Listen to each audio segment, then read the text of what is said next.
Let's talk about different perspectives on page load speed. This video is brought to you by EpiPies Academy. This is how Google sees it, and it's how your users see it. So there's multiple ways to consider it, and there's multiple consequences from each way to look at it. So for users, what does this represent? First of all, your users, they don't care technically about how your site loads, because all they see in the beginning is that the top part loads, which is called above the fold.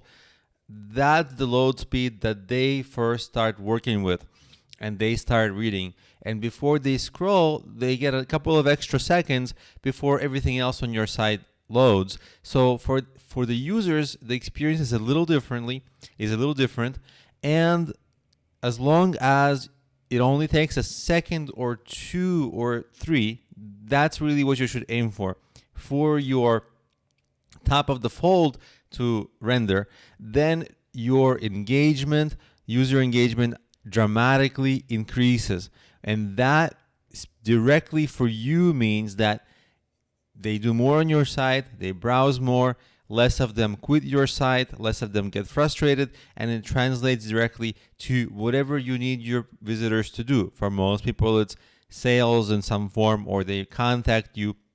Whatever you need them to do, that will dramatically increase if your your above the fold content renders within at most 3 seconds. Now, this has indirect impact for your SEO, because in the indirect part is that the more people come to your site and the more they actually interact with it, that's a signal to Google that, hey, this is a quality site. Let's rank it higher. People who search like this site.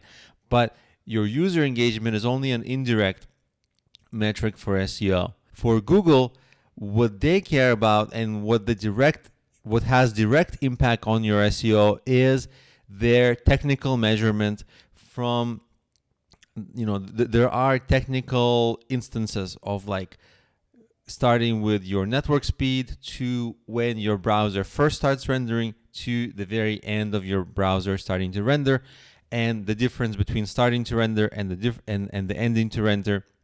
They have it measured down to a millisecond, and also it's very important that it's below 5 seconds. And the faster you can get that to work, the better. So for Google, they measure load differently, and their measurement, that's the direct SEO impact. And your user engagement, that's the indirect SEO impact. If the users stay on your site and use the site more, of course, the site will rank higher. Now, for you, also, you should understand that there are some things that they seem like they're taking a while to load, but some things are synchronous, which means that it's almost like linear. Your site elements render one by one by one by one, and there are many of them that are asynchronous. And when they're asynchronous, if something is taking a while to load, let's say like one process takes like 5 seconds. Well, it doesn't stop the rest of the page from loading.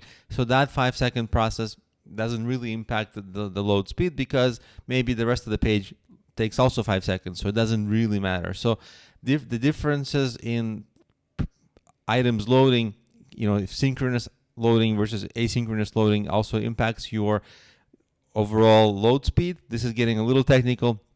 And later in the course, we'll get into profiling your processes. For now, it's a little early. For now, this is a little technical. And it's also important that it's okay if the content below the fold takes a little longer for your users. Google, of course, measures this more technically. There are also some HTML specifications that modern browsers use that you should be aware of. We're going to cover them later in more detail. So DOM content loaded is essentially when your entire HTML is loaded, but your images and style sheets are not yet loaded. And on load means that everything has loaded. And of course, Google measures the difference between that. We'll get into it. And of course, even sometimes more outside of your control are network issues. So if you have a cheap hosting service that you decided, I'm only going to pay $3 or $2 a month because it's cheap. Well, it's costing you because very likely they're not the best and fastest. So your site loading times may be affected because of your hosting. This is outside of this course content, because obviously it has to do with hosting providers.